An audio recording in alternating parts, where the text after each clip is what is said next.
so I'm in the car today, and we're about to install a cabin air filter. So I have my cabin air filter with me, and we're gonna go through the installation process. This is recommended to do every year, so you wanna get a new cabin air filter every year. It's not even expensive, it's like $10 or something. And this one I found is actually as good as the OEM one. A lot of people have been buying this one, so I decided to go ahead and buy this one. So we'll begin with the installation. I'll catch you guys in a second. Alright guys, so I'm sitting in the passenger seat because the cabin air filter is underneath the glove box. We gotta drop the panel that's under the glove box to get to it.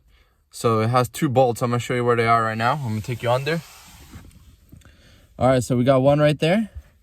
And then if you swing to the other side, boom, you got the one right there. So these are actually already loosened up. I used the 10 mil to get these loosened, so I'm just gonna take it off my finger, and then I'll see you guys once I take these 2 bolts off.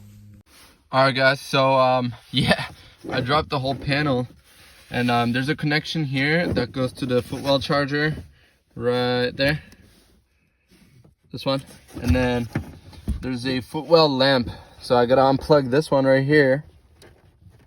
And then once you unplug that, we get this piece out of the way, and then we can get to the cabin air filter. Alright gang, so I'm on my knees and I'm outside of the car. Let me show you the 2 screws that I'm talking about. So we have one right here, and then the other one's right here.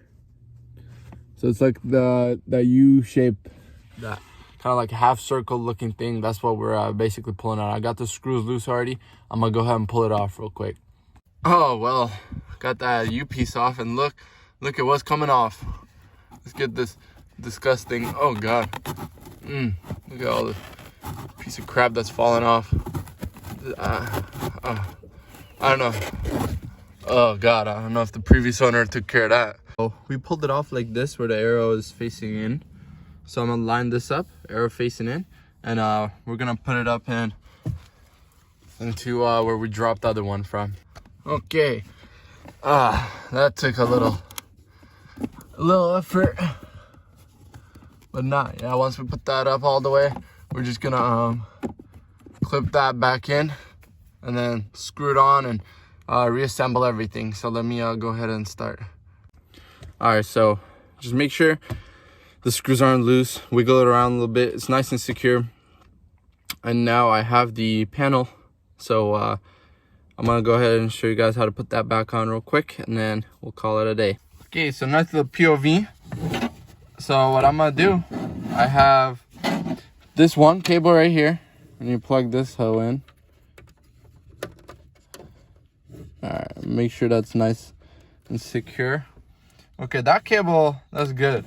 Now the real fun begins when we try to plug this one in, so it doesn't extend that far. So you gotta kind of position this like inside almost, you know, kind of in there, so that we can whip this out and plug it back into the port. So since it's not coming out, what I'm gonna push it back in a little more. Let's see if we can reach it. And yes sir, we can. There we go.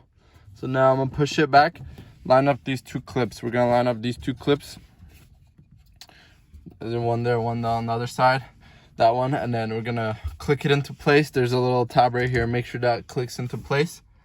It's gonna be kind of hard to show it because obviously you know, it's in there, but we're gonna get it in there. So I'll catch you guys once that's done. And then I have the bolts here that we're gonna use to secure it in place. All right guys, so everything's secured and tightened. We got the new cabin air filter in there. You see how filthy that old one was. We don't even need to talk about that one. I doubt they replaced it since this car was new. But anyways, the dealership quoted $250 to do that. So obviously you don't want to get it done at the dealer. Instead of $250 at the dealer, I bought the filter for 10 bucks. It took me maybe 10 minutes to install. Like, it's not even, it went pretty fast. But if y'all enjoyed that, sub, like, and also comment some suggestions on what you want to see next, or what you may not want to see. We're going to move towards doing kind of a other stuff with cars instead of just BMWs. But for now, obviously I have a BMW, so it's gonna be BMW. But I'm gonna get into other cars for y'all, just so I know you guys. Some of you are maybe JDM guys, some of you are American car guys. We're gonna broaden the spectrum and try to put out content for everybody. But other than that, I'm gonna catch you all next time. Make sure to sub though.